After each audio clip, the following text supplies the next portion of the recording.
Hey, welcome. This is Dr. John Bush, and we continue our journey. Week 6, targets and attempts. This is all part of the process, as I call it. If you follow me through, you can see things that I look at, not everything. Okay, I keep some things to myself. Sorry. But when you do your own research, you can decide what you uh, display and what you don't. And This is stuff that I definitely use. And when I look at data streams, it's not, I wouldn't say, and I think people would love to have the one number concept to where you have this magical metric that somehow tells you everything. And unfortunately, given the situation, there is no magic metric, and analysis requires multiple data streams that you have to go through, hopefully slowly and carefully, and try to make decisions under uncertainty. I mean, that's where we're at. If you want to learn anything from me, I say go and educate yourself about the difference between risk and uncertainty and how to make decisions under uncertainty. Nobody other than moi, right, is even talking about uncertainty that I can see out there on in Twitter land. So that's probably the hardest thing we do, and that is across all sorts of things: stock market, horse racing, any kind of sports betting. It is really decisions under uncertainty. And you're saying, well, what's risk? Well, risk is knowing all the parameters. When you go up to the roulette wheel, you know what's there. You know how many numbers, the black, the white, double zero. You know there's nothing new and surprising there. It's not like they can randomly pull out a different wheel with numbers you've never seen before, or characters, or it got really small, or the marble changes size.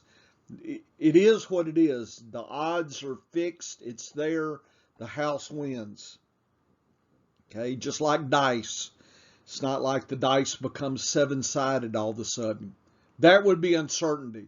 If you didn't know, what you were actually rolling. You knew it was something called a dice, but you didn't know how many facets there could be. Sometimes there would be 10, sometimes 40. That's uncertain. You have no clue. You cannot figure out probabilities like that. So that's what risk is defined levels and probability that is pretty much unchanging. Uncertainty means we don't know all the parameters. We may not ever know all the parameters. So I think with fantasy, what's going to happen over time is they're going to add metrics to try to get around the uncertainty. But the more metrics they add, in other words, until you get artificial intelligence and you have training, and still there's going to be uncertainty, but they're going to get better at data analysis. That's where we're going. And the more data is not necessarily good. The more data that increases our coherence of the decision-making process is good.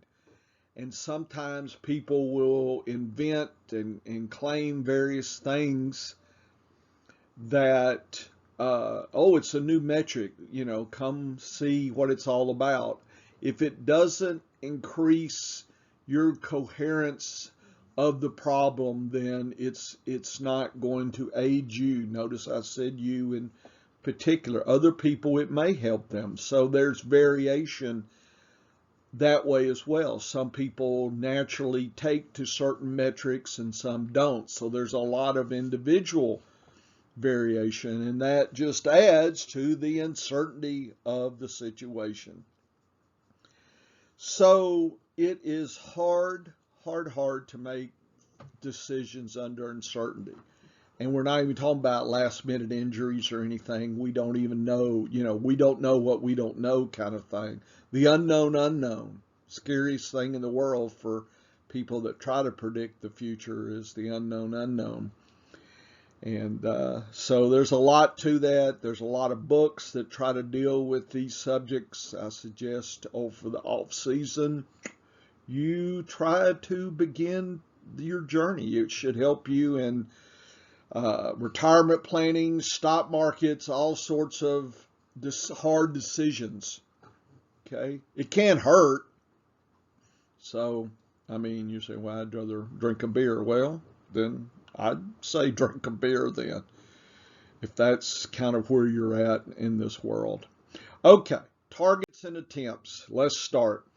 This is my first table here. I usually start out sorting by targets, and I also am interested in targeting rate, numbers of targets per player's activity, or in this case measured by snaps.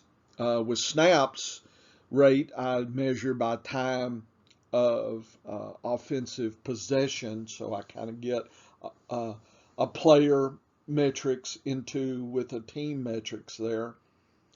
So the top teams as far as average targets per game are shown in green, from the Rams at number 1, Minnesota, Tampa Bay. Here's Tampa Bay again. That darn Brady.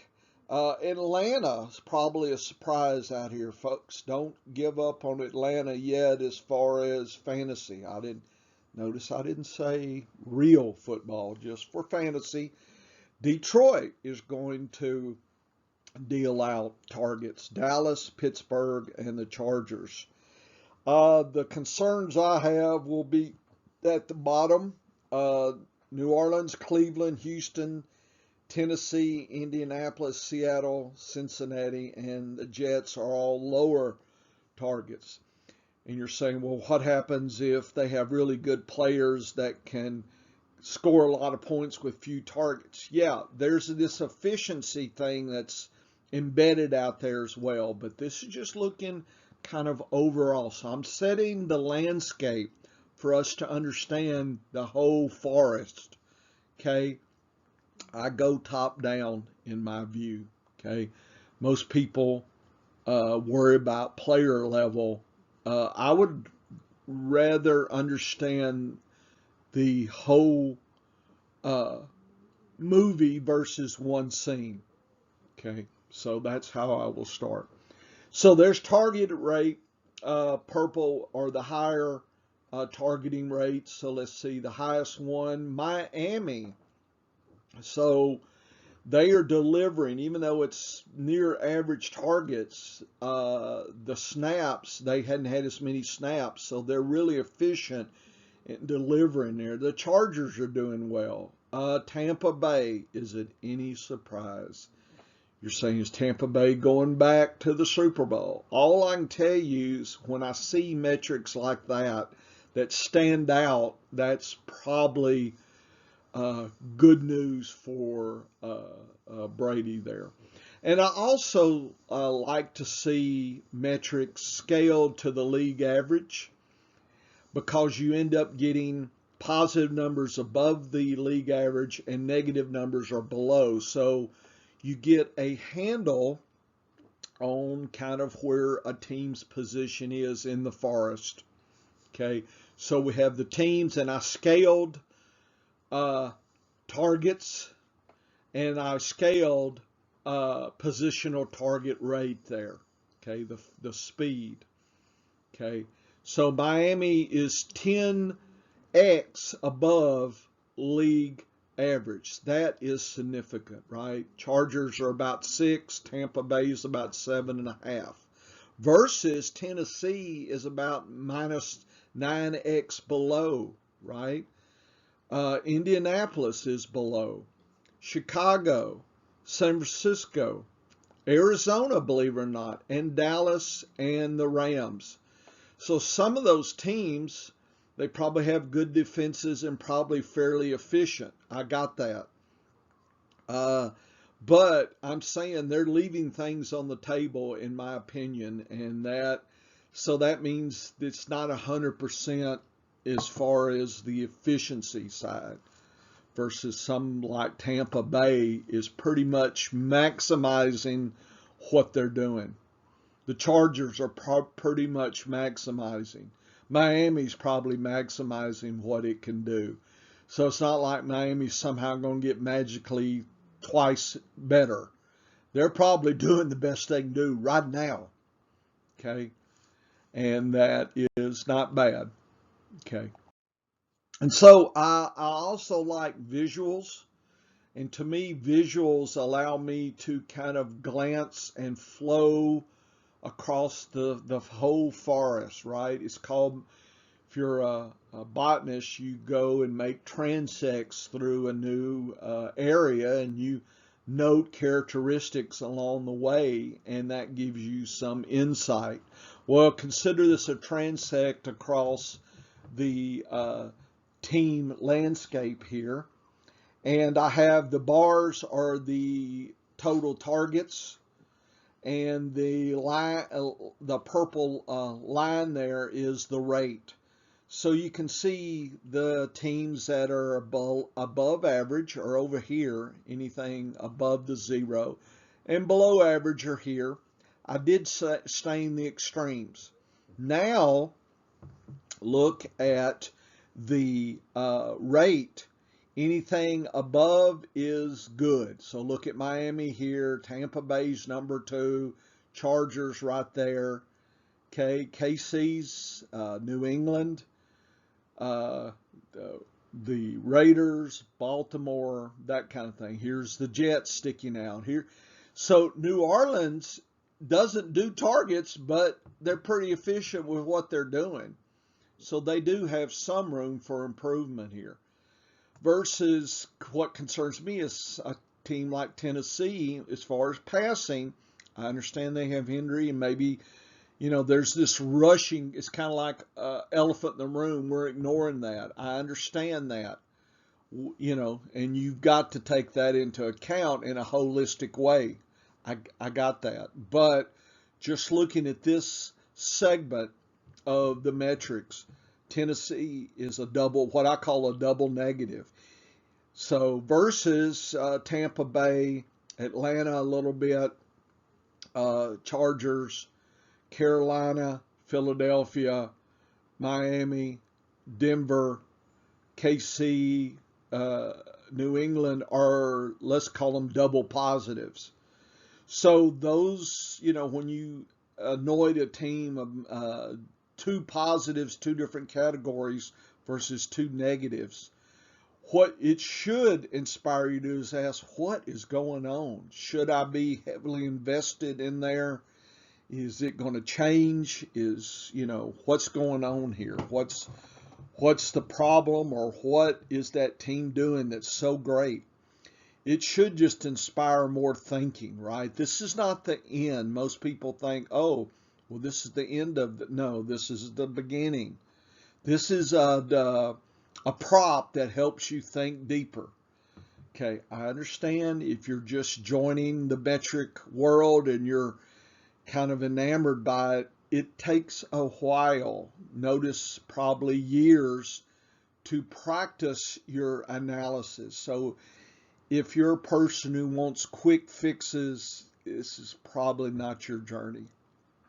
Okay, delayed gratification. I have classroom lessons on the psychological side of things, and not everybody is built to get deep into decisions under uncertainty. Sorry, people, oh, you have an equal opportunity, but you it's just not going to work for you unless you radically change. And probably for most people, fantasy football is not something they want to spend a lot of time on. That's fine. In fact, those people are not even, not even listening here. They don't have time for this. They got to go hang out at the bar and, beat their chest and talk about whatever. Call up sports radio and why, whine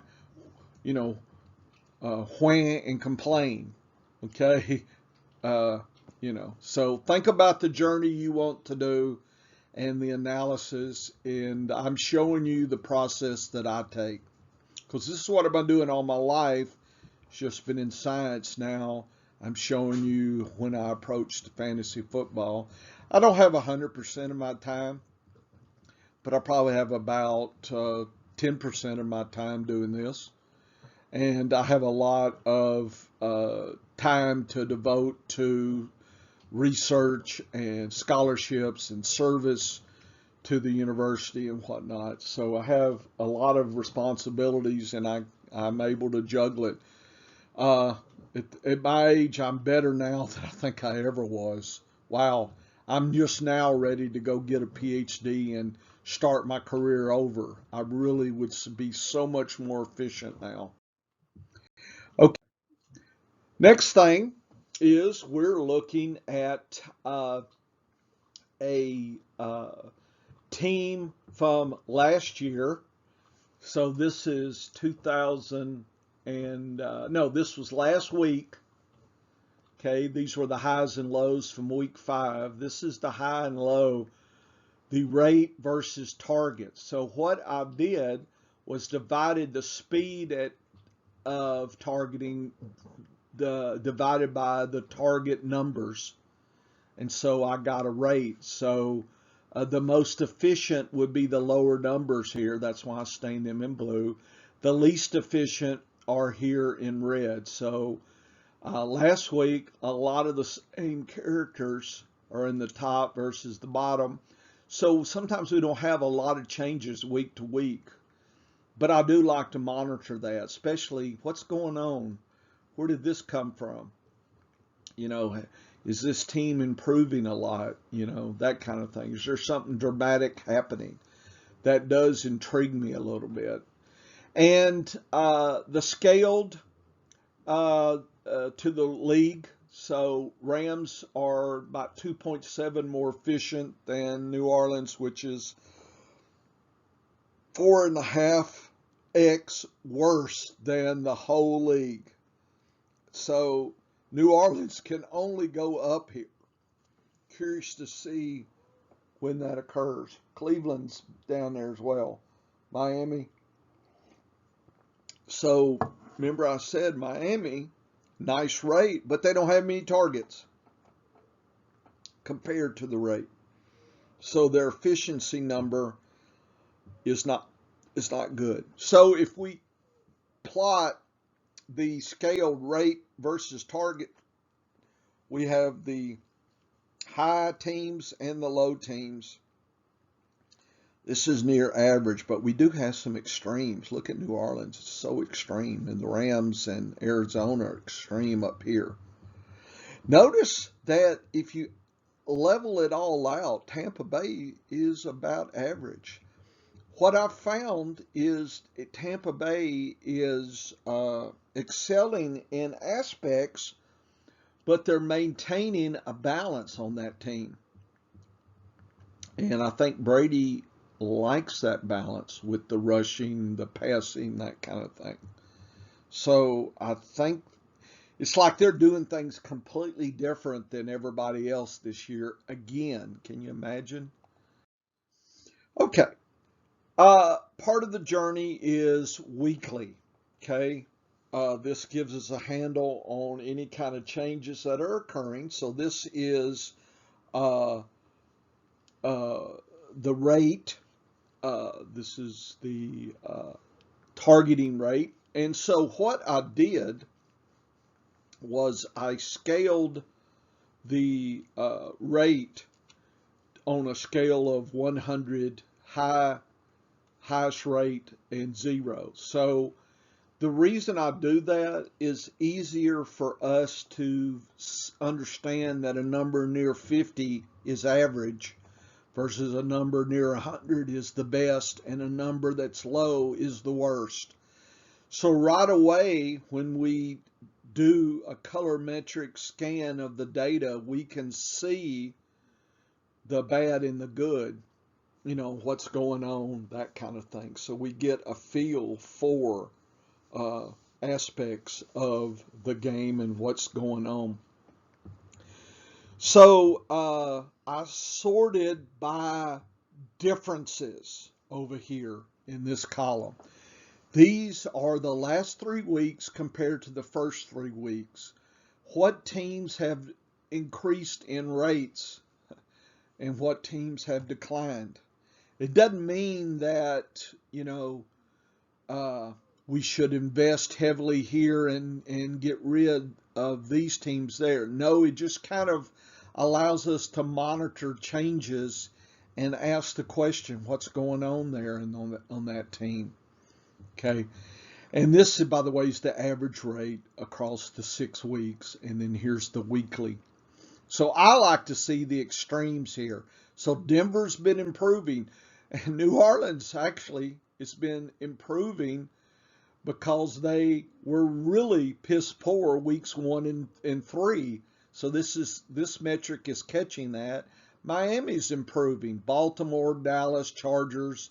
The Giants have been improving. Philadelphia and Atlanta have been improving. So that might mean there's opportunities for taking some of the deeper wide receivers and other pass catchers here. Could be. Teams that have been declining, Arizona and Tampa Bay, have been going down in their rates. And so you always wonder, is that because they're just getting up ahead and then they put on the brakes?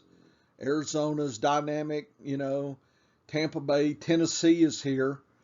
Or is it something like Seattle that's had injuries and that's costing them their passing game, and Pittsburgh with Ben's arm and whatnot. So you wonder, is some of this a reflection of defense and a reflection of how dynamic the offense is, or is this a sign that the wheels are coming off?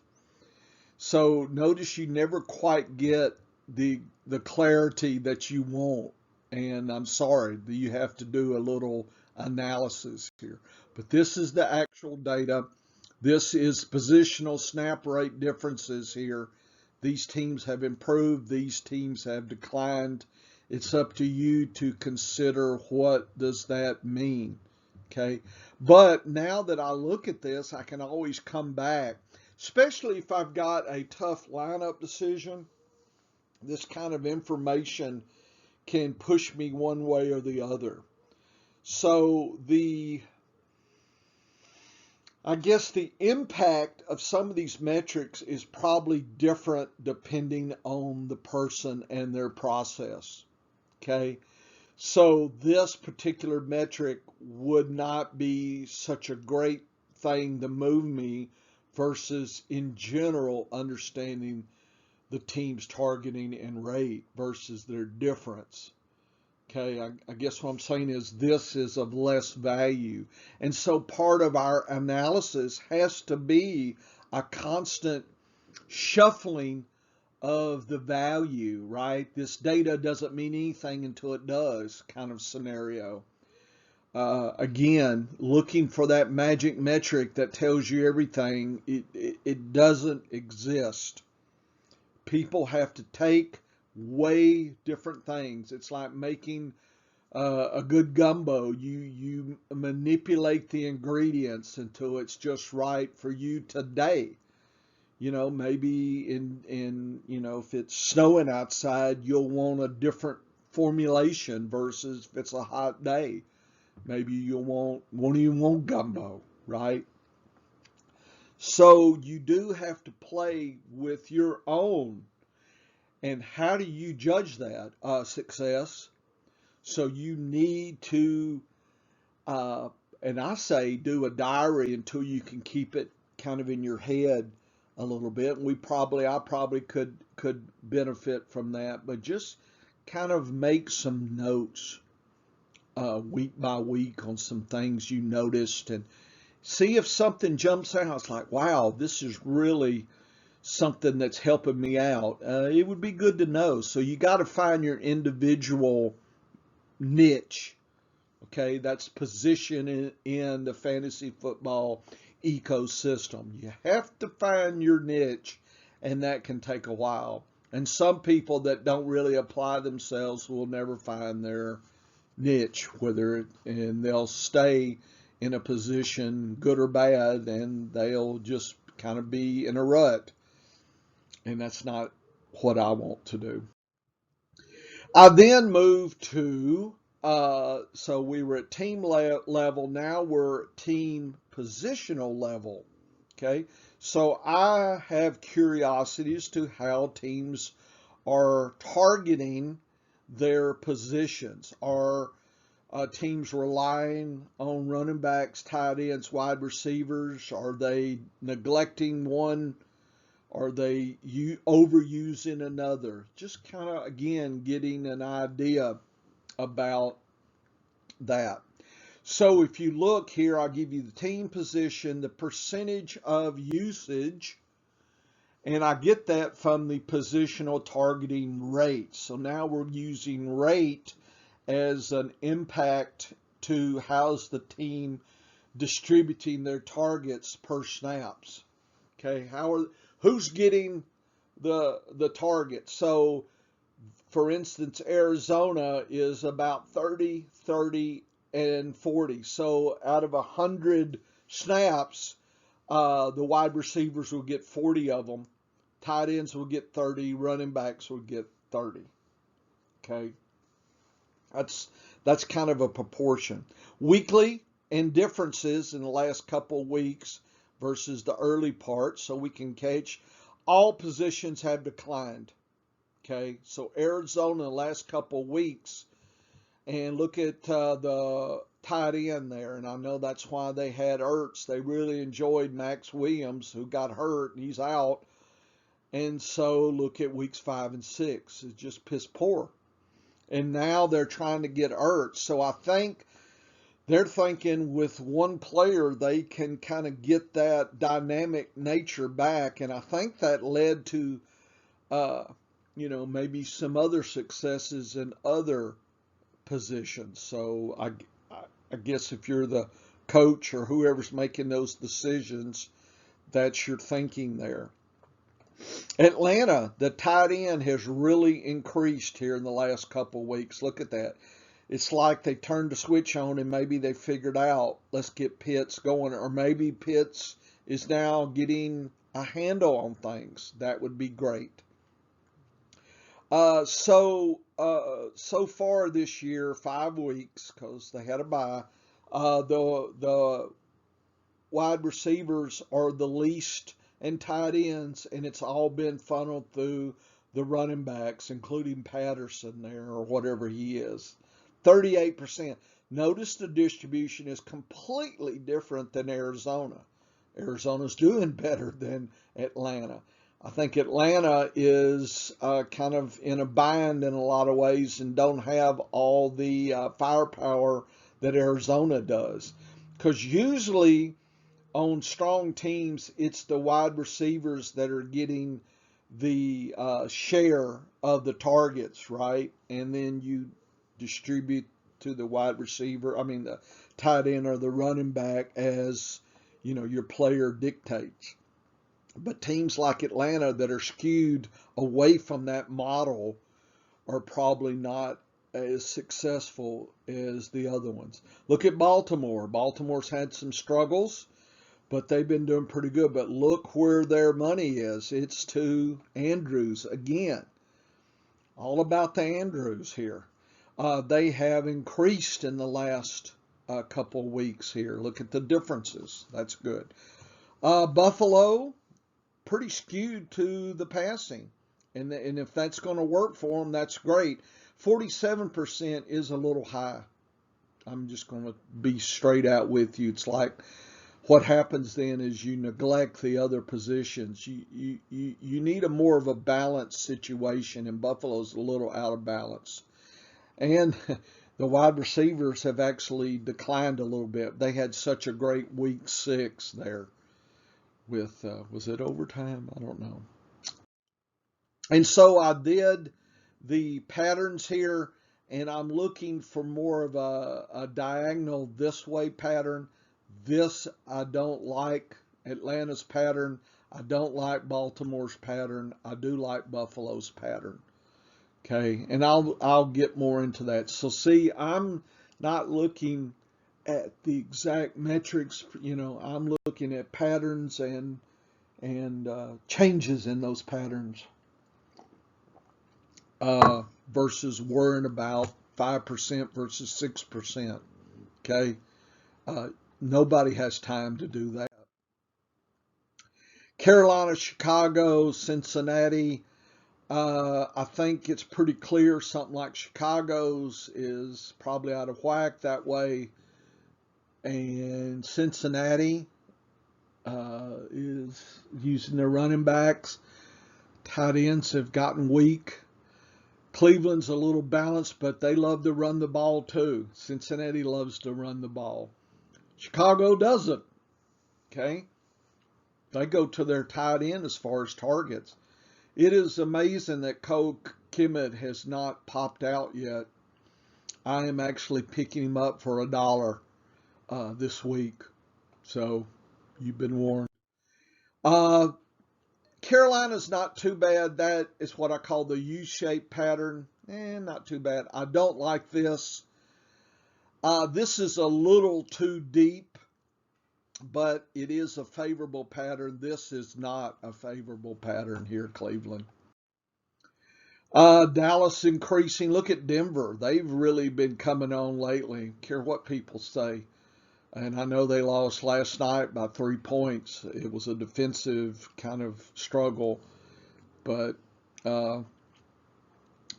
they're actually not too bad in their distribution.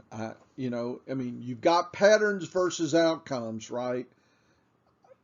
All I can do is look across at the data and get patterns here. Whether, a touchdown happens or not is so streaky and freaky, it's hard to equate, scores with patterns and overall production at the fantasy level. So we're not looking at football level here. Detroit is not doing well. You're not going to be overly successful at 28% for the wide receivers. Green Bay's looking pretty good. So again, I think Dallas needs to up its wide receivers a little bit. So this kind of could be a good pattern, but Denver actually is not bad. This is Detroit, not good. Green Bay's looking pretty good with the U shape. So I kind of like 3 of the 4 teams. I wish Dallas was a little bit more to the wide receiver here. Houston is actually not too bad in their patterns, and I think they've had some success here.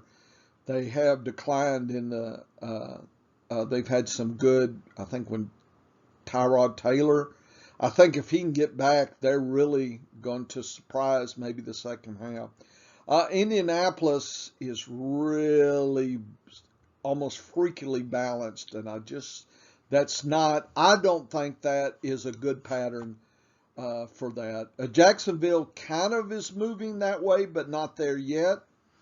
And KC is not the team they were. This is using their wide receivers at 34%. They're going to be in a bind every week because of that usage. This is Houston. Okay, this is not diagonal Jacksonville, and this is not a strong pattern KC.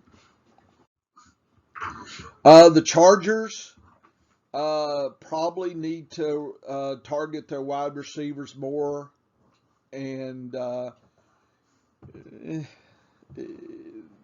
would rather 38% be here and 35 there. So that's Not, and then their wide receivers have declined as well, so not good. The Rams are doing well, but they're really skewed. Look at 54%. What the hell? Yeah, I think Van Jefferson can be fed in that. I mean, everybody knows that now. Look at that. That's crazy. And they've declined recently. Wow. Uh, Raiders, not good. Miami, not good. I can just tell you now. Look at those patterns. Not good. Not good. A little skewed, and a U shape is good. Minnesota, New England, New Orleans, the Giants. Minnesota declined, had a poor week 6. New Orleans found Kamara, so I'm hoping that he'll work out, but this is not a strong pattern. They have won despite not doing it. The Giants actually don't have too bad a pattern at 45%. Minnesota needs to up its wide receiver game some, and New England, they're not going too far in this world.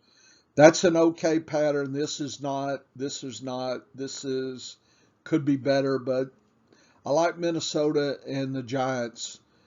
I don't like New Orleans and New England. Their patterns here not so good, I don't think. The Jets, I do actually like them better than probably people. I'm liking 45%. I really do. Corey Davis and Crowder, I think I like that. Philadelphia's, no, no, they're too much to the running back there. Pittsburgh's trying to go that way, but they're not quite there. And Seattle's really funnily skewed this way. This is really out of balance with their running backs there. Take a look. It's out of whack here. This is a better U-shaped pattern. This is a negative pattern, Philadelphia. And the Jets, but they're a lot like Seattle, a little bit skewed that way. I would rather, I like this having a higher wide receiver and versus an equal running back wide and a little bit lower wide receiver. San Francisco, Tampa Bay has declined recently, last 3 weeks. That hits me. The U pattern, I would think Tampa Bay needs to go up a little bit. I think Gronk coming back, this is going to stay steady if he can come back. San Francisco's not looking too bad, actually. And Washington, not good. Tennessee, not so good. Yeah, I don't know. Tampa Bay looks okay. Tennessee, this is a little bit needs to be higher here. I don't like Washington at all. Okay, let's move on. Come on, John. Here we go. So now we move on to looking at each positions by their usage, and I sorted from high to low percent usage, and I also got the changes, the differences. And now we know what teams are using their running backs and what level those running backs are being used. If you look at these metrics here, Cincinnati, Seattle, Cleveland, Philadelphia, Tennessee, Washington, the Chargers, and Atlanta. It's all about the running backs here. Nice. Not sure I really want a running back here that's getting targets because these teams are not using them like they need to. I know last night Denver really surprised me getting 2 running backs touchdowns here, so that was very intriguing because that's not what they've been doing recently. So consider this in your trades and dynasties and balance between picking up handcuffs and what those handcuffs are doing and not doing. So notice Cleveland's all about the pass catchers there. Look at that. That's nice. So just be aware of that. This chart here, I think I used color and prettiness here to illustrate the issues. And again, I sorted from high to low. So Cincinnati to the Rams, high to low. And this is the usage in blue. And you can see from high to low. Okay, it's kind of almost a linear progression there down. And so you can kind of think about where the average is, probably around 34, 33, somewhere in there percent. So somewhere in there. So kind of above or below. And then the differences, what I did was I figured out the population distribution and set the highs and the lows. So I set the high extremes and the low extremes. So I stained the high extremes with green, and those teams are extremely high in the recent weeks. And here are the teams that have declined in recent weeks for their running back targeting there. So you can say, yeah, Cleveland and Seattle have been high, but in recent weeks they've declined here. Minnesota's declined, Detroit, Tampa Bay declined, and so forth. And the ones that have increased are shown here, right? That's Washington, the Chargers, Miami, Green Bay, Houston, New Orleans actually, and then Denver and Baltimore. So you can kind of see these metrics here and see the extremes. To me, in a data population, I like to understand where most data is falling, the average zone here, and that's shown in these boundaries versus the extremes, and that's what catches my attention as well. It's the tight end, the same kind of situation. See the highs and the lows. So Baltimore with Andrews, #1 usage. Look at Chicago. Kimmett is getting the targets. He's just not putting them together. I think people talking about, air yards and predictions. To me, this is, I'm picking him up in a lot of places. So just, you've been warned here. New Orleans has tried to use their tight ends. It's just been, again, inefficient, and I'm not sure who the top tight end is. Here's Waller, Kittle, Hawkinson, Goddard, Ertz, Janu Smith, Schultz. So you can see most of these fall together, but Chicago and New Orleans really set themselves up as the mysteries. So what's going on? Can we expect changes in the next 6 weeks? So those would be areas of research, I suggest.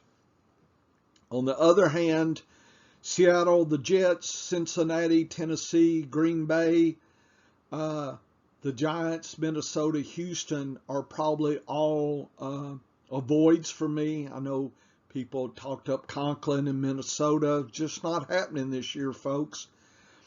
Ingram, I'm probably discouraged by the recent weeks. I'm hoping that that's going to change because he had some injury issues and coming back.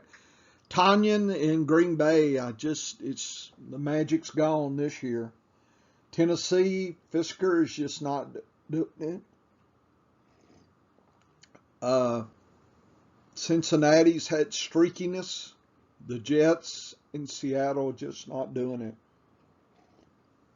And you can see the highs and lows and improvement. I do like to see Cincinnati increasing. That's good. But look at Baltimore and Chicago. The highest of the high, and they're still increasing. So jump on board some of these. Gasecki here. Pitts is coming, Denver, Fant. So I'm hoping, these differences are saying good things if you hold some of those tight ends. Wide receivers, the Rams are so out of. Look at that. Look at that data point way up there. That is really skewed. Here are the tops in wide receivers. So getting deep into these wide receiver crews may pay off. The opposite are these teams. I wouldn't get as deep in those. So be aware. This is a warning. I know some have increased recently, so definitely figures in. Denver's really increased. And you can see the patterns. Only really 5 teams have done fairly well recently. The Giants, Denver, I guess Dallas, Minnesota, Baltimore, New Orleans, and Cleveland have done fairly well. So anyway, let's look, and here's some that have declined in deep red there. So look at that, ask the questions why. But again, stacking deep with deeper wide receivers is probably good up in here, and maybe risky. I shouldn't say risky, more uncertain here. This is just an overall chart that you can refer to. Remember, my fake pigskin will have the hard copy of this, but just look at the different usages, high, low, and if there's nothing, then it's said to be average. So you can kind of follow each team's distribution and kind of in a snapshot kind of figure out where you want to be versus where you may not want to be so much. And again, a lot of times this is more for depth stacking than necessarily the top, the top number one in each category. So be aware of that. This is weekly player targeting rates. Looking at the two, here's the average targeting rates. And again, it's not rushing. This is targeting only. And you see the differences. And you can see Arizona, it's Edmonds is getting the targets here. Overall, it's been Rondale Moore. And again, this is targeting rate here. Rondale Moore is getting more limited snaps, but doing well. Kurt is pretty good. Green has declined, but if you look last week, he popped back up. So I hate, it's like, okay, high, low, very low, and then it's back again. So that variability makes fantasy football fun. Look at Hopkins, up, down, up. Moore has had more consistency, and Kurt has been in and out and had his weeks. So that actually adds to the confusion here. Arizona is one of the few teams that has this kind of situation. Atlanta, it's all about the Patterson here from what I can tell. Pitts, there you go. Not much on Blake, but what happens sometimes these numbers, if you only have a few targets and a few snaps, then you have skewed numbers. I mean, it's clearly Ridley's number one, and I think if Gage can come back, he'll be number 2 here. So I think you can use some common sense as well. Freeman got some play in targets. Murray was number 2 there. Andrews doing well. Nice. Boykin and Bateman. I mean, Bateman, I would have thought he was 97. So Boykin's the most efficient last week. Prochet is pretty efficient too. So just kind of keep. But I mean, obviously, Hollywood Brown is the top, and I don't know how deep I'd get on any of the other ones there. Buffalo Singletary woke back up. Everybody wrote him for off, but he's still catching those passes here. Nice. Not Knox got hurt.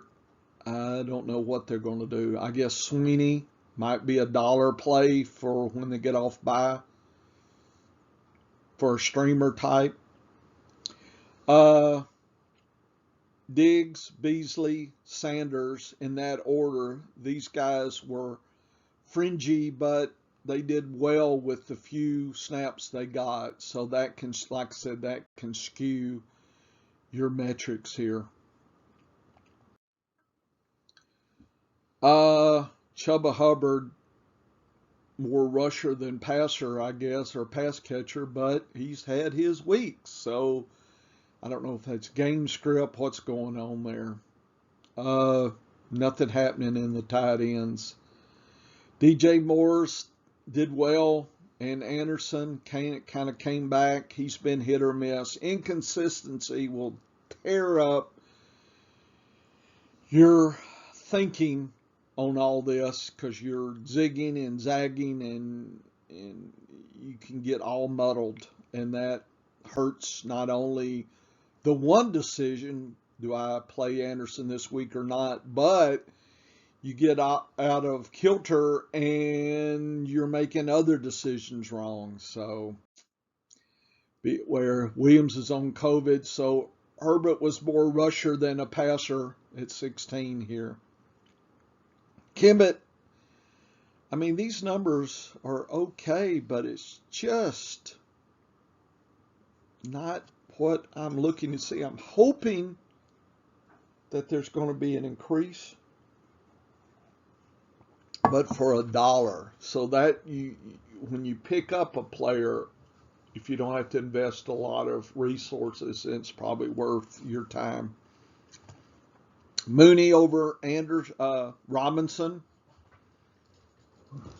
Robinson is 50% on, 50% off, so he's going to be a problem as well. Evans really did good pass catching. Mixon did pretty good as well. So, looks like P. Ryan can catch. So, Cincinnati loves their running backs to pass catch. The tight end, I guess CJ is it, but had one good week. Sample had one good week, and that's it. So I'm probably off those guys. Higgins bounced back. Chase, they're obviously 1-2. Boyd's taking a back seat now that Higgins is ascending. So if you had Boyd, he looks like he's going to be the third dog there.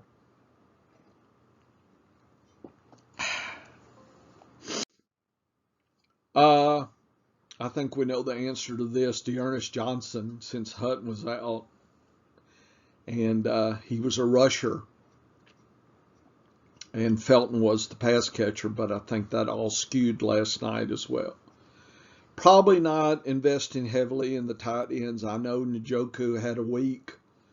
Is it 2 touchdowns week 5? Pretty good if you can figure out when that's going to happen.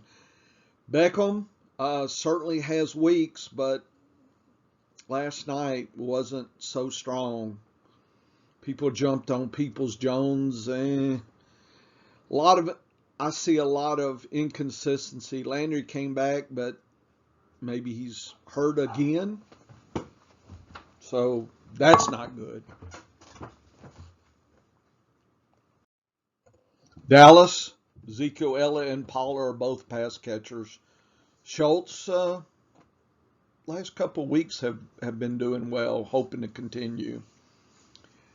Wilson has made his mark with Gallup out, and he might be worth a stream until Gallup comes back.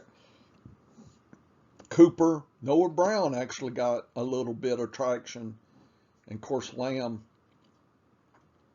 Millick Turner probably didn't have many snaps or many targets, but that can skew the numbers that way.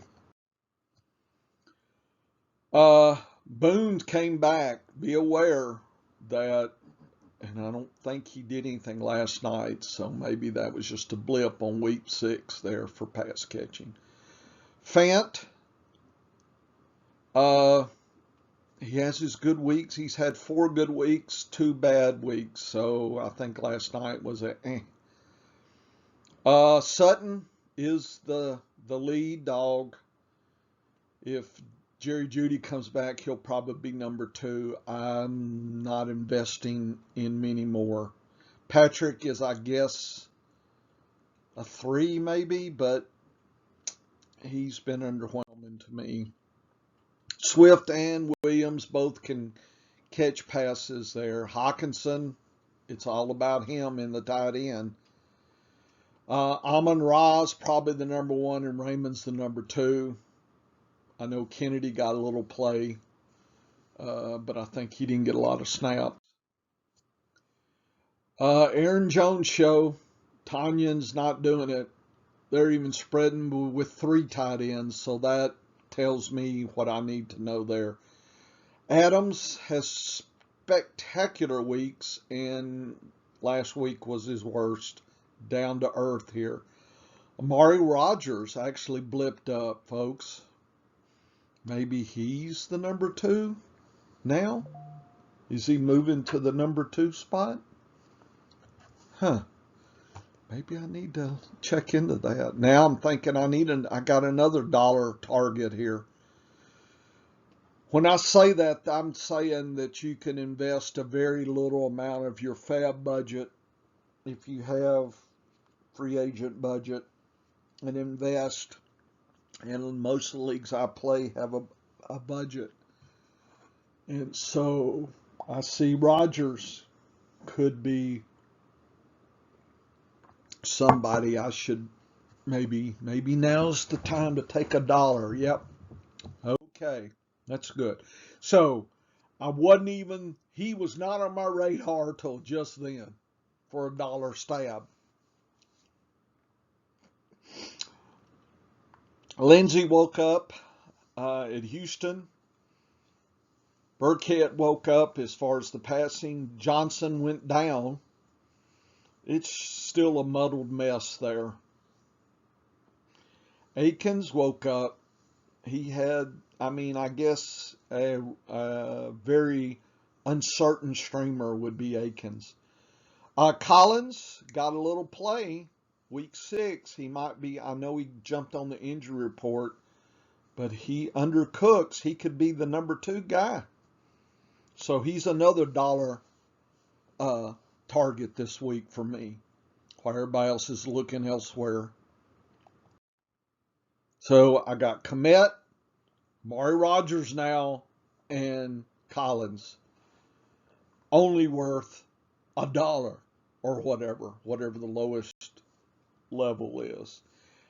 Our budget is $1,000, so it's about worth a dime in other $100 leagues. But I don't think they'll let you do a dime. Hines has had 3 on, 3 off. It's just like he's just, to me, a handcuff now. I can't reliably use him.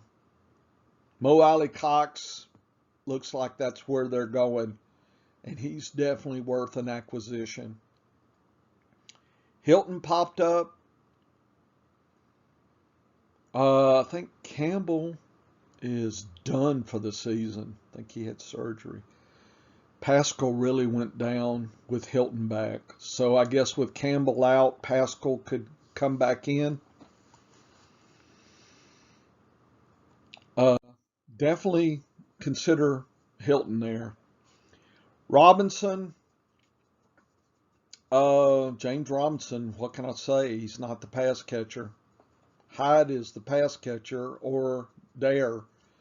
But, they're using Robinson so much in rushing here. Dan Arnold uh, has been getting some activity, so he's probably worth a look. Uh, the Agnew is another dollar target this week for me. He kind of has been moving up the last 3 weeks. You can't help but seeing an increase. With Chark out, then I think Agnew could be the number 3 guy. But, Jones is 1, Chenault 2, and Agnew 3. Just don't know if that team can support 3, but it might be worth a dollar. McKinnon's the pass catcher. Williams is not. Williams is the rusher. Kelsey, it's all the Kelsey all the time. Tyreek Hill, and it's a you pick 'em who's next, depending on the week. This is a hard to pick beyond Hill, and I'm not sure I have the patience to try to weed through 3 or 4 different selections here. Eckler, Jackson, and Neighbors. Everybody's catching, right? Instead of just Eckler only, now he's got competition for targets. That's a bleh. Cook, but this Anderson guy popped up, so you hate to see some sharing of targets for Cook. Cook's red zone, target dependent, streamer type. Williams and Allen, and I don't know who the number 3 is. I thought it was Guyton, but Palmer's looking good too, so one of those two. I don't think you could go deeper than Williams and Allen. Rams don't like to pass to their running backs, so that's not very useful for us. Cup, and a blending of the other two. Sometimes it's a Robert Woods week, sometimes it's not. Deshaun Jackson gets a lot of play as well, and Jefferson. I just don't know. But remember, they're one of the highest skewed teams in the league, if not, they are the highest. So I think they can support 3. So that's why Jefferson is definitely on my radar as an acquisition. The Raiders, Drake really had himself a day, week 6. Jacobs doesn't catch passes much. It's all about the Waller. Hunter Renfrow looks good. Ruggs looks good. Braylon Edwards and Snead actually got some play. Raiders cannot support 4. I would probably pick Ruggs. I think he has some spark, or what do they say, juice? He has juice. Renfrow is probably the more solid, consistent play of the 2, and I think I'll pass on Snead. Gaskin's catching passes, so is Ahmed. Gesicki. Look, Miami, it's Gesicki. Quit messing with these other guys. Why have 4 other guys? Come on. Waddle's the guy. I'm not sure you can get deep. I know Parker's out, so I guess it's those 2. They are really not using Cook well. That's all I got to say about that. Conklin, can't use him. Jefferson, Thielen, Osborne, and look at Westbrook here, folks. I'm not sure Minnesota can support 4. I think you got to have Jefferson, Thielen. I like Osborne, and I have been picking him up, but it would surprise me that him and Westbrook share the spotlight. Stevenson's the pass catcher. I thought Bowden was, but boy, he sure So are they going to split pass catching? Then that cuts everybody's value there. Harris is the rusher. They didn't even use their tight end last week. That's sad. Hunter Henry is useful. Myers, and I wouldn't go deeper. New England. Kamara did well. Don't know who his backup is because nobody caught passes other than him. I guess Juwan Johnson is the catcher, pass catcher, I guess.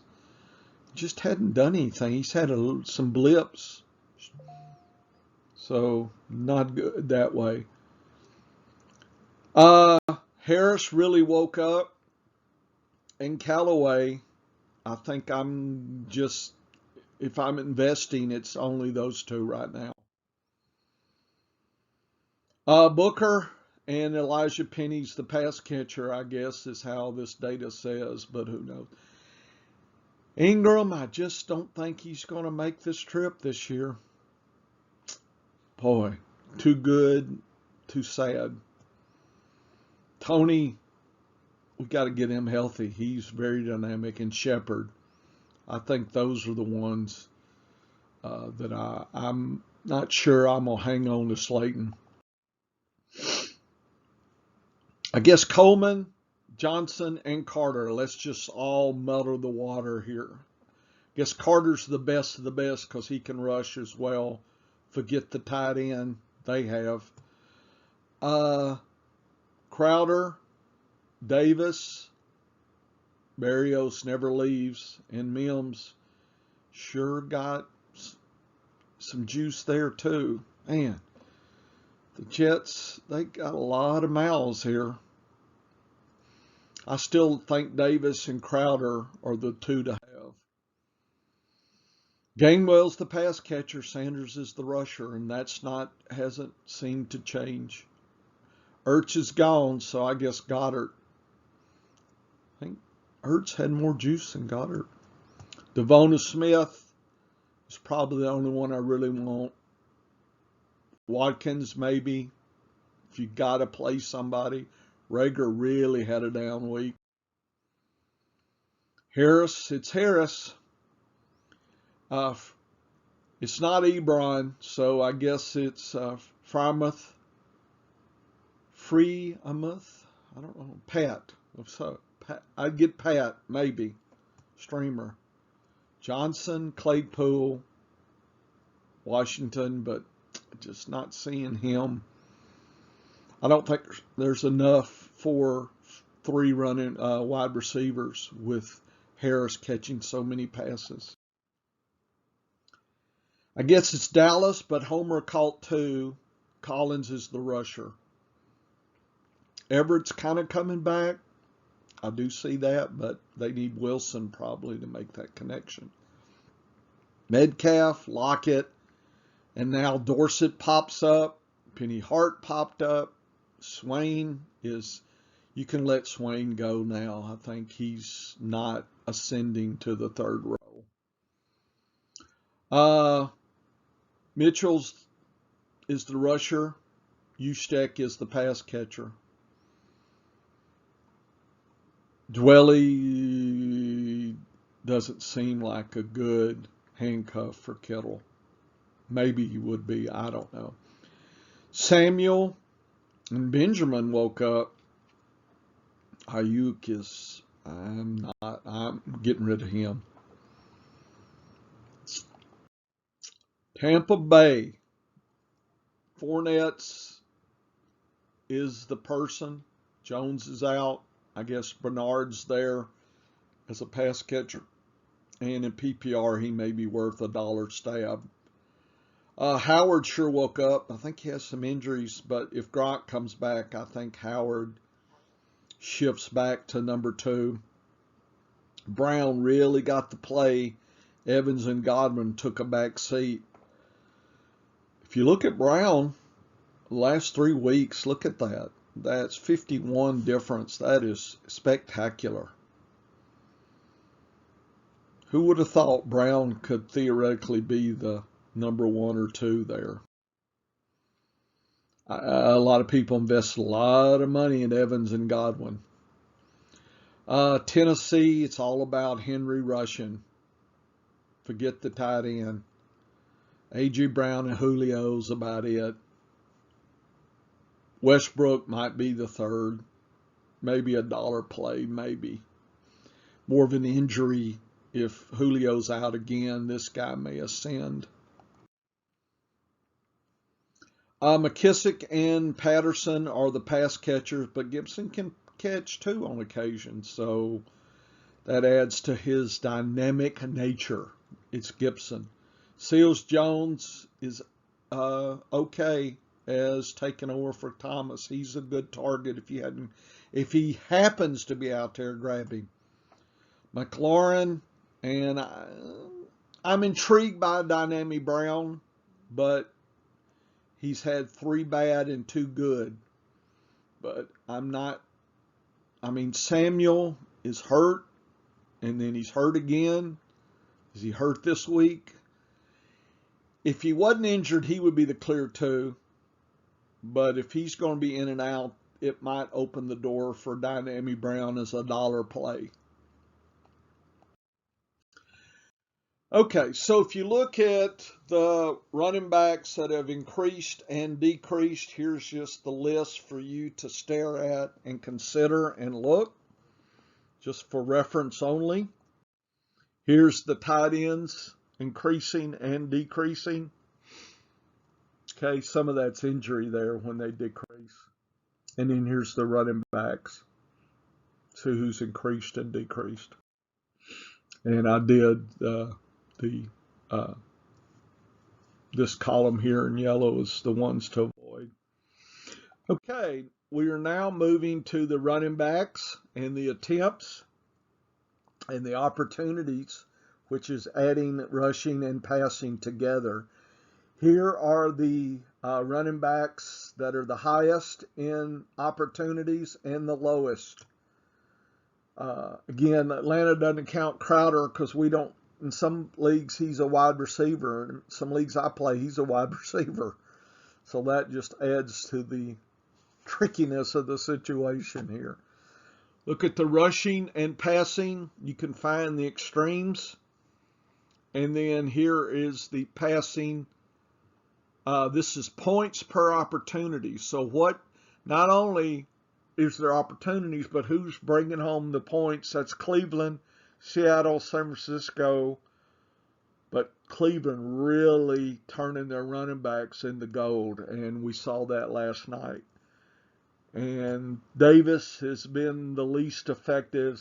Gaskins, Harris actually been a lot of activity, but hadn't brought the points in. Jets and Houston. So there's some issues to be concerned about there. I do like that, though. It kind of sets the hierarchy of not just attempts and opportunities, but points. Give me some points. It's a distribution of rush versus passing ratios here. If you looked at that actual ratio, so I looked at every team's rushing versus passing, and this is a box and whisker. The box is the majority of the samples are here.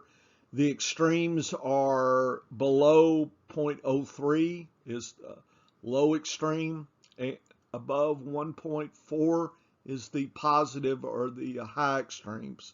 So I'm looking for players in those extremes for my analysis here. So I have the team, the scaled rushing to the league, the scale passing, and here's that rushing that I had, and here's the point opportunity, and then here's the bias. So these teams are rushing with their running backs. These teams are passing with their running backs. Okay, so these teams are showing the bias with the rushing to passing ratios here, and that's how I determined that. See, below 0.03 is passing, above 1.4 or so probably should even be, I think I may have thought that was 0.17. So you may have also include these three as the extremes as well. Anyway, it gives you a good idea of the balance on these teams here. And we look at the rushing, the scaled passing, and the ratio here. Here's the ratio, and look at the Baltimore extreme rushing. They don't pass at all. Rams don't pass at all. Chicago doesn't pass at all. Dallas doesn't like to pass. Miami, Frisco, Philadelphia love to pass to their running backs. So in PPR, there's a certain value here that may not be in these teams as much. And you can see the rushing drops down over time and the passing increases. But notice how dramatic the distance between the rushing and passing is. Only a few teams right in here are really balanced. The rest of them, the X is rushing. Okay, you can see the X's are dropping down. So this is the polynomial trend line going down. And this is the passing tending to rise there as well, because the ratio is changing from more passing to more rushing. So I think you get a feel for the flavor of the team's running backs here. And you probably already know this, but it's nice to graph and look, not just you feel it. Okay, metrics don't care about your feelings. Metrics cares about the metrics. So here is that data as well. Here's player level, the rushing and the passing. So I just look at kind of the flow and the recency, and just, a lot of this is probably already established, but if things are changing, I like to see that. And some of this is everybody, I hate to say this, everybody kind of knows it. It's pretty common knowledge when you do simple numbers. Everybody does those.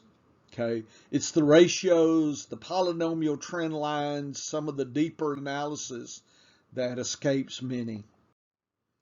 And so this is more for reference than anything, just to confirm some thinking that you may have. And like Herbert really did well rushing, and he actually caught 3 passes. That is a good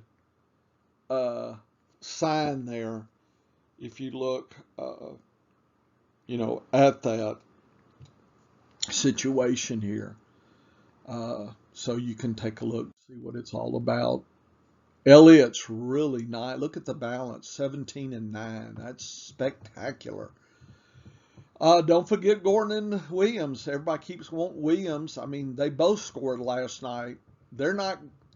One is not going away from the other unless there's an injury. Swift, he's spectacular as well. Jones is good. Love to see the bell cow running backs that can catch passes. I do see Dillon's catching up. So I think most people grabbed him. I don't think that's a secret. Ingram is the rusher. It's unclear who the pass catcher is. I thought it was Johnson, but he really stepped down. I guess it would be him, but I think Ingram may have more value. You think he's probably on my dollar play because I think he's available in some leagues, because it is a muddled mess, no doubt. It's all about the Taylor here, Robinson, Williams until Solaire gets back. So a lot of this everybody knows.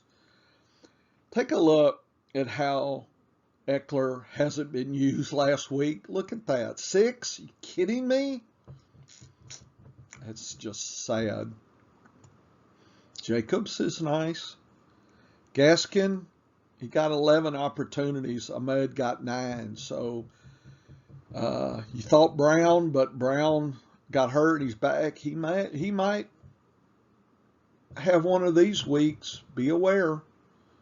He's kind of coming back. Cook, Harris, Kamara, Booker. Carter's the one to have. Sanders, Harris, Collins, Mitchell, Fournette, Henry, Gibson. I will say this. Gibson got hurt. That's why he had 10. McKissick, there's going to be an opportunity for him if Gibson's hurt or they're going to ease up on him this week. I think he was back in practice. But I still think they may give McKissick more this week just to make sure they don't manage Gibson's injuries there. This is the rushing versus passing totals as you look, and you can compare what the players are and not. Here's the opportunities. Here's the differences, who's increased in rushing and passing. So it's, again, just good metrics to scroll through. When I see these players look at the opportunities, I consider them the same player. So that really makes it hard versus somebody like Davis is clear the running back. It's just Patterson is, if Patterson wasn't there, it'd be the Davis show. I think Murray is stepping ahead, but he may be injured, so it's probably Freeman. See that? And look at the number here versus, say, Atlanta or Arizona. Sometimes the amount they've had to use adds to the murkiness of the situation. Singletary and Moss are the same person. Moss is more dynamic, but Singletary is not going away, folks. So if somebody's dropped him, he's worth a pickup. Hubbard will be passing McCaffrey, and the Carolina has been looking for depth on some. They've had some running backs in. It has made people speculate that he may be more injured than we think. I don't know. Clearly, you want Hubbard right now. Herbert did well, but Williams figures as well. So if they both come back, it may be skewed a little bit, but you see that's not much different. So that muddles the issue. It's all about the mixing here. See, that's very clear bell cow here. Hunt and Chubb, of course, they were splitting duties. Elliott, but there's a lot of Pollard here, so he has independent value. Gordon and Williams is the same play. Swift and Williams, a little bit biased to the Swift, but still Williams is there. Right now, Jones is okay, but Dillon's creeping up. So you can kind of almost see certainly the handcuffs as well as the distributions here. Ingram has had more opportunities. So I'm thinking he's fighting his way through, but he's clearly the rusher. Taylor is kind of the bell cow. Robinson, Williams is going to be the bell cow till Solaire gets back. There's nothing to suggest anybody else is there. Eckler is okay. Henderson, Michelle could have value on occasion, but it's a gamble. If Barber ever comes back, when he was there, he really got a lot of opportunities average-wise versus Jacobs. So right now it's Jacobs. Gaskins is still the guy. Cook, of course, but Madison got his time. Harris, Kamara, it's Booker now. It's Carter, Sanders, Harris. Carson's gone, but notice Dallas and Collins is closer than you might think. Mitchell, Fournette, Henry, of course, Gibson. Gibson's not going away. So you can look at the opportunities, the highs and the low. Henry's number one by a long shot. Look at that. If you graph that out, it'd be so skewed. Harris, Cook, Kamara. McCaffrey's still in, even with him injured. That's how amazing he is. Elliott, Montgomery, Henderson, Chubb, Fournette. And then you can continue down. And then looking at the rushing, who's increasing in rushing, a lot of this due to injuries. Okay, so some of this is not surprising. Glad to see Robinson's increasing. And then who's increasing in the pass catching. Notice Herbert is number 2 here and number 2 there. What a find. I think he's going to have value until Montgomery. And even when Montgomery comes back, he may be the number 2 guy. He may have earned himself a number 2 role. We'll see. Just, still kind of early to make that conclusion. Okay, that was my tour quickly of targets and attempts. Please listen for my matchup article next Saturday, I guess tomorrow. If you listen to this, it's probably Friday or Saturday. So look for that as well, and we will be done for this week.